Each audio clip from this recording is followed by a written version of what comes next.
the fear generated about what the proposal will do is irrelevant to what the final proposal is. We won't know the final proposal until June of this year. So it's simply premature to do anything to try to interfere with the governor's ability to comply with the future rule.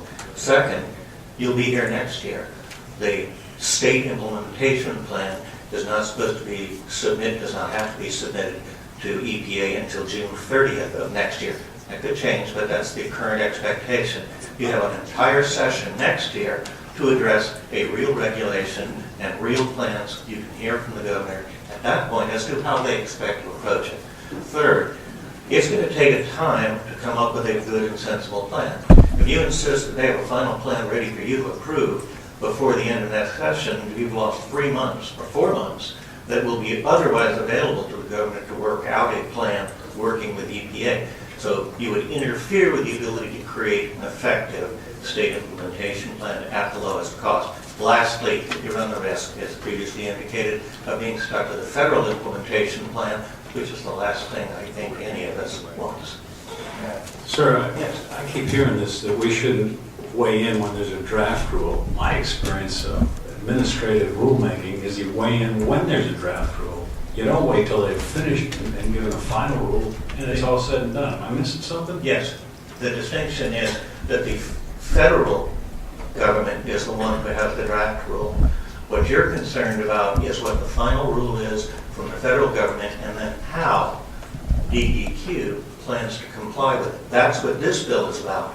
So wait till you see a final rule. You've got all of next year's session to think about how to comply with it without jumping the gun at this stage. Thank you. Last word. Speaking of legislation very briefly, I'd encourage everybody up here to read the fiscal impact statement. What this bill tells everybody to do is it gives DEQ a set of steps they need to do, which are the steps they will do in developing a response to the Clean Power Plan. The reason there's a fiscal impact statement is because, quote, the data and information requirements to support are outside DEQ's current knowledge base, and we would require outside consultants. So the fiscal impact is not because of this bill, it's because for them to implement a plan compliant with the Clean Power Plan, they don't have the ability to do it. And yet they don't want to give us oversight over it.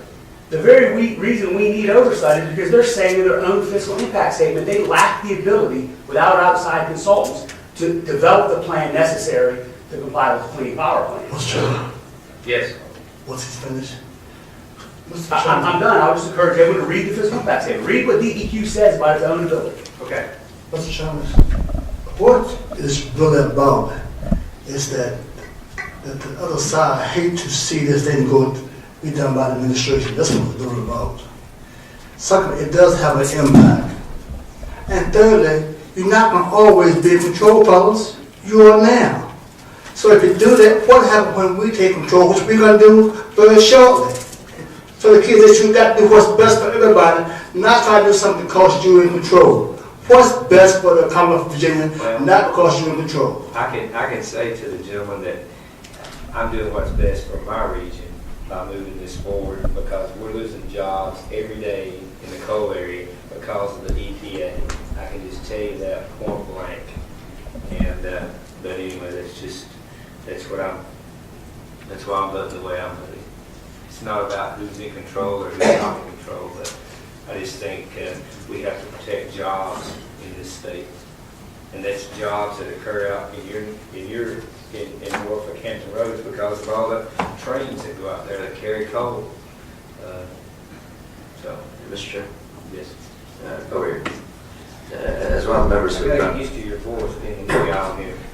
okay, I'm gonna have to try slowing down a little bit so get through. As one of the members who might have to go out my seat because I'll be voting the other way. Yeah. I wanted to just ask the Patron or somebody else, have we done something like this before? Because in my 5 or 6 years here, I don't recall, regardless of the topic or the issue or which party's in control or which agency, I'm just curious as to whether we've done something like this as a Section 1 bill. Which I'm reading this for the first time, and I'm just not sure if we've done anything like this before. So if you can give me some examples, just. Well, I can tell you when I first got here that there was some attempts to when George Allen was governor, there was some attempts by your side at that time to do some of these you know, some, not necessarily 111D, but other areas that were more conservative. Sure. So, yeah, I mean, But Mr. you Chair, see it both ways. just a follow-up, were those bills enacted and there was actual follow-up action on that? Or was it just if you want to call it a message bill? Because I'm just curious, as I don't know. purely as a policy matter, I just want to know if we've I done this can't- before. I can't say for sure. I don't know. And just a comment on the emergency clause, I guess, you know, I think everybody knows what's happening here, but assuming that this goes straight to the floor, my guess is you'll find at least 20 votes against it, so it may or may not be up to you, but I would suggest if you want to at least have a shot at taking this through the House. Do you have a, Move to yeah, take the emergency clause off. have a second? All those in favor, take the emergency clause, all say aye. Aye. Opposed? No. No.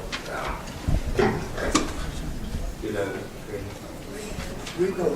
three noes. All right. What's your pleasure? As amended. Have a motion to report as, and to recommend reporting as amended. All those in favor say aye. Aye. Opposed?